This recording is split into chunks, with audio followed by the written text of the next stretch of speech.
Hello and welcome to the next video in our series where we show how to handle your PI to CPI migration and focusing on the B2B processes, all done in the FIGAF tool. So what we did in the previous, we have shown you how to set up prepare your partners, prepare your mix, potentially your max, and prepare your agreements. So I will just show you how to do a simple migration quickly. So first we got to look at what are we trying to migrate. We can then see that we have in our PI system might use TPM, and in this case we say we are, and we're interested in an inbound sales order that we take in this case. I know we then have Heinz Sweden, and we say, okay, this is communicating with our company Testos Muchos Denmark, and we can see that we are communicating in an X12 5010, and there's a specific custom mapping assigned for this partner, and they are using the GLN code for sender, and they are using our company's DUNS number for receiver. So I can just go over here and first just check in our B2B monitor, and this is where you could go to the integration suite, but we have a great overview here, we think, and we can start by having a look and say, okay, what is in our system? Which partners, and we can see we don't have Heinz created yet. So we can now use our FIGAF accelerator, create trading partner profile quickly. And this is much faster than, for example, using the integration suite itself, because here you will get all the objects you need for like system, identifiers, communications, type system allocation, and so on and so on. So following our naming convention here, I will then create this partner quickly. Let's say they have some sort of B2B system. We are using X12. We know it's the 5010. We say, in this case, we use a process direct. And we have also the receiver as a process direct. SAP identifiers. This is then where we can go and say in our existing system, look at Heinz. They are. You can see that they have some identifiers maintained already. There's a GLN, which you put here. SAP identifiers. We have down here some SAP. So this is used for iDocs. We can add more. It's not mandatory. Any of these are optional, but we can just say, well, we might as well do this, complete it, and set it up the partner. We can see that they have a DUNS, and we can see that there was, let's just say they have a set as well, and we can create this. Press one button and the whole partner is created with all the systems, both development, test, and production, and all the communications needed in all systems. These communications will need to be adjusted, of course, with the proper either process direct URL or with the proper connection properties and parameters. But now at least you have the communications in place, so we can go on with the migration. We go over to our migration overview, where we, via tagging, might be able to select and narrow down our scope and, for example, have it assigned to specific developers or waves, or whether it's global or non-global. I will find our mapping, and we can see here we have it Sweden Heinz. There's a custom partner specific mapping in this case for this B2B exchange. So we press migrate here, takes us over to the migration menu. We then pick our right tenant. We might have multiple tenants.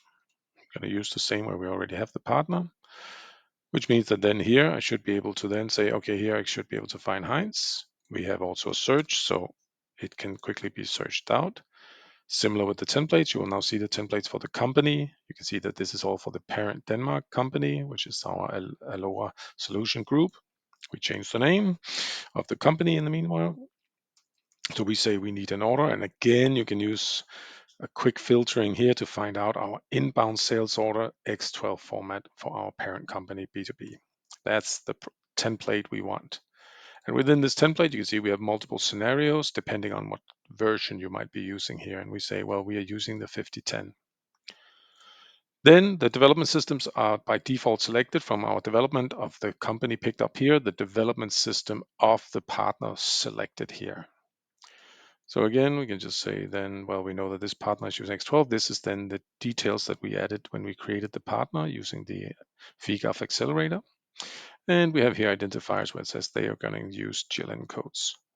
Similar over here, we pick our system. We say here which version we're using of iDocs. And then we pick our identifiers and we say, well, they use DUNS number for the company we saw for these EDI messages. And we pick our SAP identifier and our sender channel. We check our migration, whether everything is matched and how it's matched with per objects. And this is where we also via the FIGAF tool makes a determination of whether are there any here global objects that can be reused. We have the mapping. This we will then set as a creator local. Schemas, these are the service definitions, which are generic, and therefore we can reuse existing. Custom functional libraries are scripts here in this case, and we see that we have some custom libraries that we are using from that are own developed, but we also have some SAP standard ones. And for the SAP standard ones, we will select the migrated CPI functional libraries using SAP standard functionality.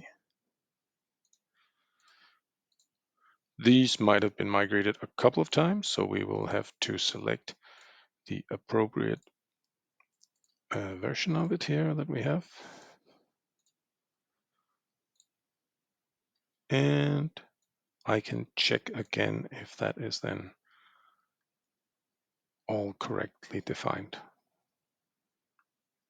It is. So I can do a preview, but I can also just go direct to migrate. I might require a new license depending on the object used. And here it is a new mapping. So a new license must be requested. It's done instantly here. And you can see now also that the migration process automatically continued.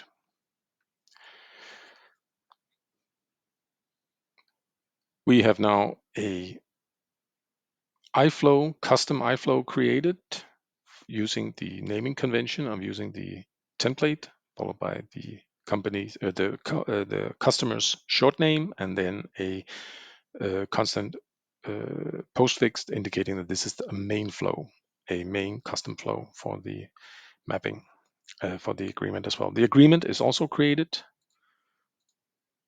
and everything's been set up. And we can then go directly to overview here. And now we can see that for this Heinz here, that this is now migrated. There is a custom flow created. It's all defined here what it is, what's the partner in our CPI system, what's the company used, what's the iFlow. We can go here directly, open the iFlow directly here from the overview as well, similar as we can open the scenario directly here.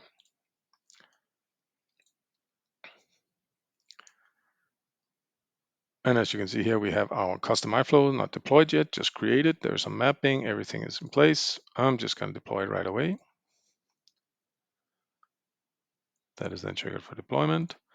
And our agreement is also in place, replacing the MAC that was originally assigned to the scenario with a new now custom integration flow set to true with the process direct link directly to the flow that was also created. So this is already also ready to be activated.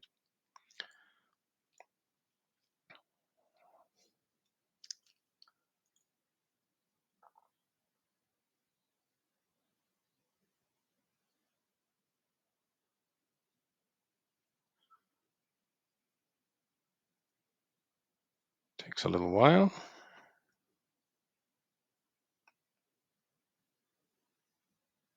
But there it is, activated. So we can go back in FIGAF. We might just synchronize immediately and say, well, for now, let's just synchronize because now a new agreement has been activated. So the partner directory would have been or has been updated. That's also why you see down here in our string parameters, more new versions have been created. So we can just say that's been updated and the migration is finished. Well, now we would like to test. We can now select our operation mapping again, say like this has been migrated to CPI flow. We would like to now migrate, including also our test cases. Are there test cases? And we can see them listed here. Any test cases related to any ICOs using this operation mapping.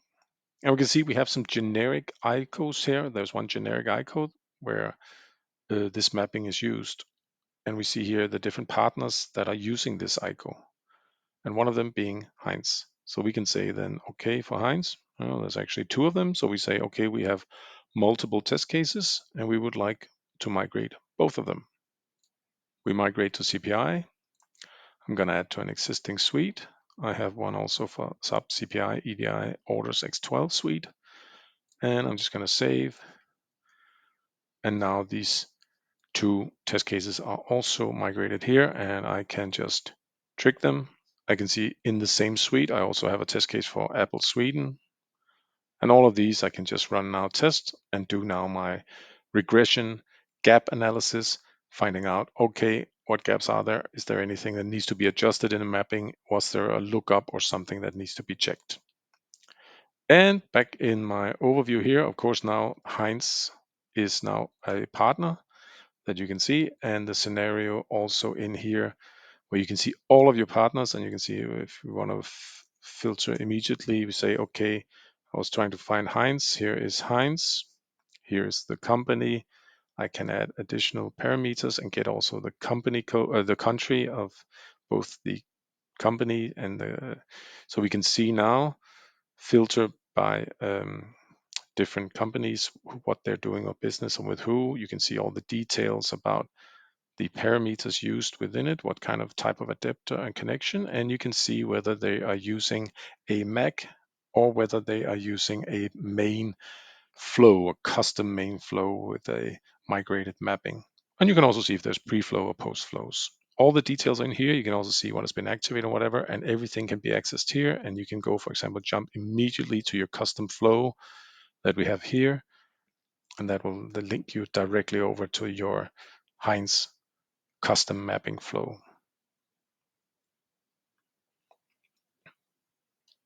where you might want to change something depending on your regression testing. And similarly, you can just jump directly from here. You can see then your agreements, and you can also jump directly to the integration suites agreements. Thank you. I hope that clarified some, and please keep up.